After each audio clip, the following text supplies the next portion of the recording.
everyone, welcome back to the shop. I'm Clay Baker and this is Motonexus. So welcome back.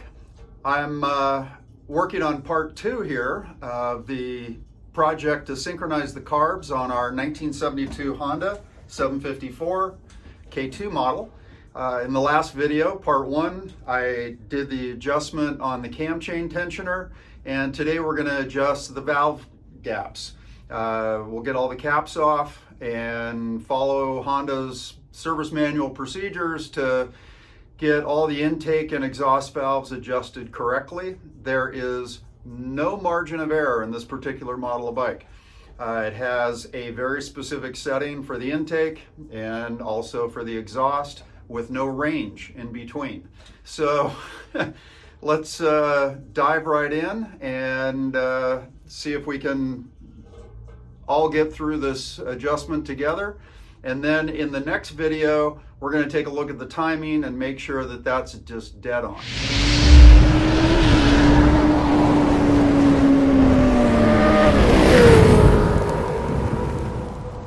So the first thing we want to do is remove the tappet hole covers. There's 8 of them here. So they should not be very good. They shouldn't be very tight. They just need to be snug. Sometimes people just go all gorilla on them.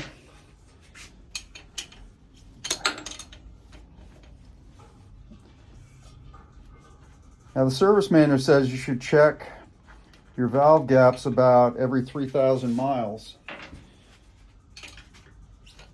And since we're doing a larger project of getting to synchronizing the carbs, this is just step 2 in the whole process. We want to make sure that the cam chain tensioner is adjusted correctly with the pistons in the right location, and then we want to check the valve gaps, and then we're going to check the timing, and then finally we'll go in and we'll adjust the carbs with our new DigiSync. I'll get the other side all done. Next thing we want to do is get this timing cover off so that we can get a wrench on the crankshaft and give that a turn, because we're going to want to get this cylinder 1 up to top dead center. Just to make it a little easier to turn the crank on this big motor, I'm going to take a couple of spark plugs, just the 1 and 4 to ease it up. 2 and 3 are a little trickier to get at, so it's not really necessary to take them all out.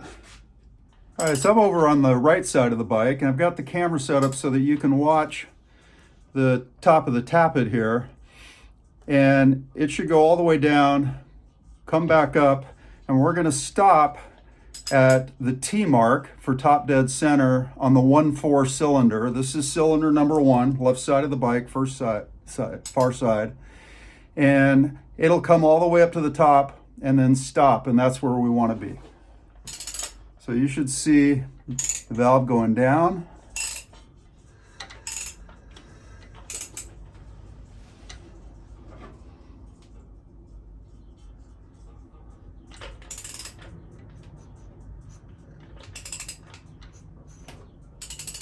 And we're coming back up. We're at the advanced marks for 1.4.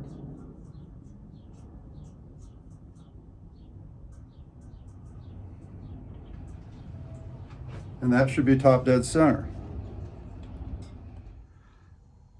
All right, so we're back on the right side of the bike, looking at the timing plate and looking through the peak hole. That shows that we're at top dead center on cylinder 1.4. So in this position where we have the motor set right now, we can check several of the valves at once before we turn it again 360 degrees to go over and check the rest of the valves. So according to the service manual, we can check the intake and the exhaust on number 1. We can check the exhaust on number 2 and the intake on number 3. And then we'll turn the crank over 360 degrees and we'll check the rest of them. Now, the settings on these are very tight. At least in my mind, it's tight. So on the intake side, we're looking for 0.05 millimeters or 2 thousandths of an inch. And on the exhaust side, it's 0.08 millimeters. And you can see, they're very, very thin, right? Especially on the intake side. And there's no range to keep these gaps set to. You need to be very accurate with them. You can also see that my feeler gauges have been bent. I do that because it's a very tight space to get into. You'll see in just a minute. All right, so we're looking at the intake side of the number one cylinder, and I've got my 0.05 millimeter feeler gauge. And what we're going to do is underneath the arm here, we're going to slip into that gap, and we're going to see how close it is. All right, there we are. That went in too easy. And you can see me moving this around. Let me get my fingers out of the way of the camera. That's way too loose. So, maybe this works. See, that's way too loose. So we're gonna make a little adjustment. And I'll show you my favorite tool for doing this. An offset box wrench. This is a 10 millimeter. And all we're going to do is hold that screw tight in its current position with a screwdriver and crack that nut loose. I'll turn it down just a little bit. Set that. Try again.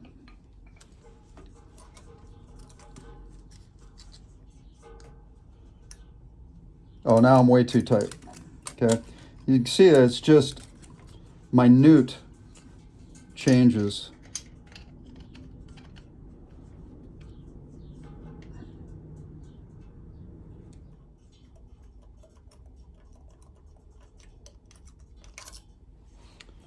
There we go, that's number one.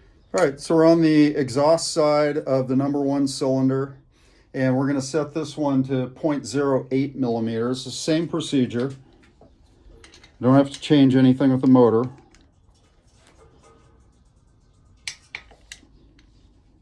I suppose we should check that first, see how close we are. Probably just threw it out.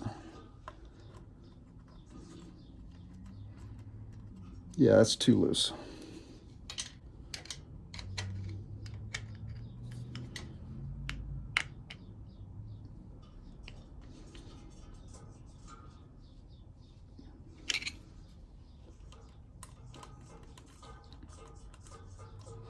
Well, that's pretty darn close right there.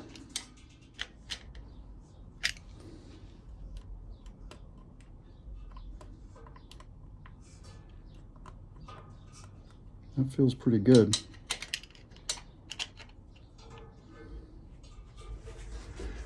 So I'm going to go ahead and do the other valves, the intake and the exhaust on 2 and 3 that I can still do while the motor's in this position.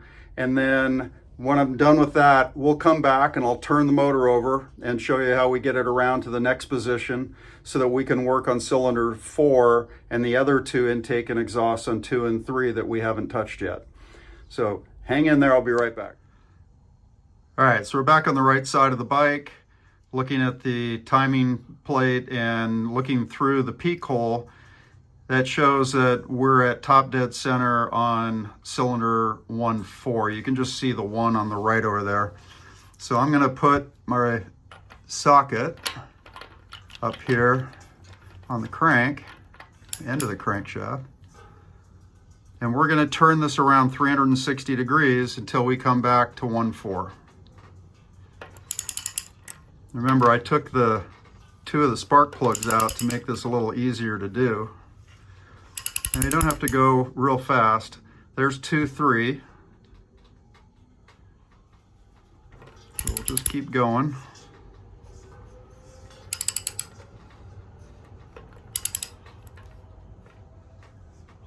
There's 1-4 again. Get focused here. Those are the advance marks. There's fire. and top dead center.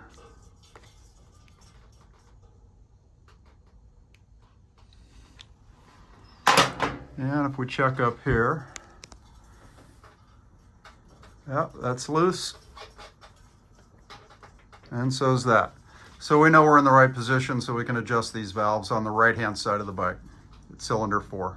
So the process of adjusting the remaining valves is the same as what you just saw before. I don't think I need to sit here for 10-20 minutes dragging you through all of that.